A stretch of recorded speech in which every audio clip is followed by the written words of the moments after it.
Hello friends, இங்கே பாருங்கள். எங்கள் நிலத்துல முனீஸ்வரனுக்கு சாமி கும்பிட்டுட்டு சனி மூலையில் போர் போடுறதுக்கு பாயிண்ட் பார்த்தாங்க.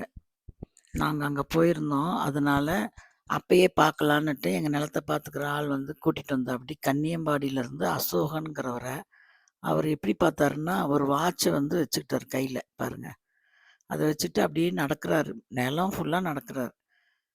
அப்புறம் தேங்காய், இது 2யும் வச்சு வச்சு நடந்து பார்க்குறாரு. அவர் கையை அப்படியே தூக்கி இப்படி பார்க்குறாரு. எந்த பக்கத்தில் நீரோட்டம் இருக்குது அப்படிங்கிறத அவர் கரெக்டாக சொல்கிறாரு. அவர் கையில் இருக்கிற தேங்காய் அப்படியே படுத்துட்ருக்கிறது நிமிர்ந்து உட்காருது, இல்லைன்னா கை தவறி கீழே விழுந்துடுது. பாருங்கள், எப்படி நிமிர்ந்து உட்காந்துருச்சு. அப்போ அங்கே தண்ணி நீரோட்டம் இருக்குது அப்படின்னு சொல்லிட்டு அந்த பாயிண்ட்டை கண்டுபிடிக்கிறார். அதை கண்டுபிடிச்சி இந்த பக்கம் இந்த இடத்துலருந்து பாருங்கள், இந்த இடத்துலேருந்து இந்த பக்கம் முடிய தண்ணி இருக்குது, அந்த பக்கத்துலேருந்து அந்த பக்கம் முடிய தண்ணி இருக்குது அப்படிங்கிறத சொல்கிறாரு பாருங்க. அப்போ நான் ஒரு செல்ஃபியும் எடுத்துக்கிட்டேன் அங்கேருந்து. எனக்கு இதே வேலை தான். அப்புறம் அவங்க வந்து பாருங்க, இந்த மாதிரி ஒரு மெத்தடு நிற்க வைக்கிறாங்க. அந்த இது மேலே எங்கள் நிலத்தை பார்த்துக்கோங்க. இவங்க 2 பேரும், லலிதாவும் பிரபுவும். அவங்க நின்று பார்த்தா அவங்க கையை வச்சா அப்படியே சுற்றுதான். எங்கள் டிரைவரும் நானும் நின்று பார்க்குறேன் அப்படின்னு சொல்லிட்டு அவர் கையை மட்டும் சும்மா பிடிச்சிக்கிறாரு. அந்த தேங்காய் மேலே நின்னா அப்படியே தேங்காவே கறக்குறான்னு சுற்றுதான் அப்படின்னு சொல்லிட்டு என் ஹஸ்பண்ட் டாக்டரு அவரும் வந்து நானும் பார்க்குறேன் அப்படின்னு சொல்லிட்டு அவரும் பார்த்தாரு. அவருக்கும் இப்போ தெரிஞ்சதுங்களாம். அவர் சும்மா கையை தான் பிடிக்கிறாராம், அப்படியே இப்படி பிடிக்கிறாராம், அது அப்படியே சுற்றுதான். அந்த இடத்துல தண்ணி நிறையா இருக்குதுன்னு அர்த்தமா. இந்த மாதிரி மெத்தடில் நான் பார்த்ததே இல்லை, ஃபஸ்ட் டைம் பார்த்தேன். அதனால தான் வீடியோ எடுத்தேன். அப்புறம் என்னையும் நிற்க வச்சார். எனக்கு ஒன்றுமே ஃபீல் ஆகலை. நான் நின்னேன், ஆனால் அவர் சுற்றலை, கை தான் பிடிச்சாரு. பட் வந்து என்ன ஃபீல் ஆகுதுன்னு எனக்கு சொல்ல தெரியல. அப்புறம் அந்த பாயிண்ட் பாருங்கள், அந்த கையில் இருக்கிற கடிகாரம் ஆடுதுங்களா, அப்படி பார்த்துட்டான்னா அவர் அந்த இடத்துல சாணி போட்டு அந்த பாயிண்ட்டை குறிக்கிறார். எந்த இடத்துலேருந்து எந்த இடத்த முடியும் நீரோட்டம் இருக்குன்னு நிலம் ஃபுல்லாக நடந்து பார்க்குறாரு. அவங்க அங்கங்கே வந்து பாயிண்ட் சொல்கிறாரு. அந்த இடத்துல எல்லாம் சாணி எடுத்து போட்டுறாங்க, போட்டு வச்சிட்றாங்க. அப்படியே நடக்கிறாரு பாருங்கள். அந்த வாட்ச் எப்படி எப்படி சும்மா நிற்கிற வாட்ச் அப்படி கடக்கடான்னு போகுது.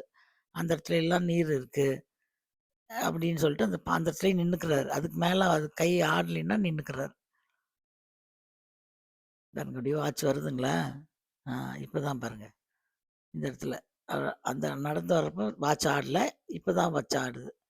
அந்த மாதிரி வாட்ச் ஆடுற இடத்துல பாயிண்ட் வச்சு எந்த இடத்துலேருந்து எந்த இடத்த முடியும் நீரோட்டம் இருக்குது, அதில் சென்டர் பாயிண்ட் எடுக்கணுமா. அந்த மாதிரி தான் எடுப்பாங்களாம் நிலத்தில். இவர் அசோகன்னு கன்னியம்பாடியில் இருக்கிறாருன்னா அவர் கரெக்டாக சொல்லுவார் கணிச்சின்னு சொல்லிட்டு அவரை வர சொல்லி நாங்கள் இருந்தோம். இப்போ அங்கே கிராமத்தில் பால் காய்ச்சிட்டு அங்கே இருந்தோம். அதனால அவரையே கூட்டிகிட்டு வந்து நாங்கள் இருக்கிறப்பயே பார்த்துட்டோம் அப்படின்னு சொல்லிட்டு வந்து பார்த்தோம். போர் இப்போ போடுறோமா இல்லையான்னு எனக்கு தெரியாது, பாயிண்ட் மட்டும் குறித்து வச்சிடலாம் அப்படின்னு சொல்லிட்டு. எனக்கு கிணத்துல தண்ணி இல்லை, 2 போகம் பண்ணாங்க, அதுக்கப்புறம் தண்ணி இல்லை, சுத்தமாக தண்ணி இல்லாமல் போயிடுச்சு. அதனால் போர் போட்டால் தண்ணி இருக்கும் அப்படின்னு பார்க்குறாங்க. அதனால் பார்த்தாங்க. பாருங்கள், செயின் வச்சிட்ருக்கிறார் பாருங்கள் கையில். அந்த செயின் வச்சியும் காமிக்கிறார் பாருங்கள். அப்படி செயின் அப்படியே ஆடுது பாருங்கள். பாருங்கள், அவரால் வைக்கவே முடியல. செயின் அப்படியே ஓடிடுச்சு, அப்படியே கையிலேருந்து தவறி விழுந்துருச்சு. அப்பதான் சொன்னார், இந்த பக்கம் அப்படியே தண்ணி நிறையா இருக்கிறப்ப தான் அப்படி ஓடுது அப்படின்னுட்டு. அப்புறம் அந்த சென்ட்ரு பாயிண்ட்டு அந்த சுற்றியும் சாணி வச்சாருங்களா, அதுலேருந்து எங்கே வந்து ரொம்ப தண்ணி இருக்குது நீரோட்டங்கிறத ஒரு பாயிண்ட்டை கண்டுபிடிச்சி மறுபடியும் அதை தேங்காய் வச்சு அதில் சுற்ற சொன்னார். அவங்களால நின்று சுத்த கூட முடியல, அப்படி கடற்கரான்னு விழுந்துட்டாங்க. அந்த பொண்ணு தான் நிலத்தை பார்த்துக்கிறது லலிதான்னுட்டு, அதுவும் நின்றுட்டு பார்த்துட்டு அப்படியே கரகரான்னு சுற்றுதுன்னுச்சு. அப்புறம் இன்னொரு மெத்தடு, தேங்காய் வச்சார், வாட்ச் வச்சார், அப்புறம் தேங்காயை கீழே வச்சு நிற்க வச்சார். அப்புறம் பாருங்கள் தண்ணி சொன்னார். இந்த பக்கம் பயங்கர தண்ணி இருக்கிறதுனால என்னால் அந்த எலக்ட்ரிக் அந்த கரண்ட் மாதிரி எனக்கு கை நிற்கல அப்படின்ட்டு. அப்புறம் அதை போட்டு நானும் தேங்காயை வச்சு பார்க்குறேன், நீங்கள் சொல்கிறது கரெக்டான்னு சொல்லிட்டு பார்த்துச்சு. அது தேங்காயை வச்சுட்டு அவர் கை வச்சோடனே பாருங்கள் எப்படி நிமிருது பாருங்கள். அந்த இடத்துல பாயிண்ட் கண்டுபிடிச்ச இடத்துல எல்லாம் நோண்ட சொன்னார். நோண்டிட்டு செங்கல் வச்சு சாமி கும்பிட்டோம். அதுக்கெல்லாம் ஏற்பாடு பண்ண சொன்னார். அவங்க எல்லாம் பண்ணாங்க. அதுக்கப்புறம் நான் இறங்கி போயிட்டு சாமி கும்பிட்டுட்டு இது பண்ணுனேன்.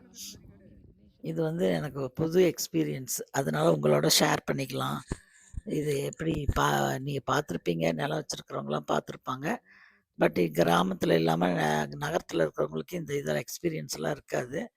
அப்புறம் நான் போயிட்டு அந்த செங்கல் ஒண்ணு குடுத்து, அத தண்ணி ஊத்தி, அபிஷேகம் மாரி பண்ண சொல்லிட்டு, மஞ்சள் குங்குமம்லாம் வச்சு, அது பாயிண்ட் வந்து குறிச்சு வச்சுட்டோம்னா, அந்த இடத்துல கல் வச்சுட்டோம்னா தெரியும் நம்மளுக்கு அப்படின்னு சொன்னாரு.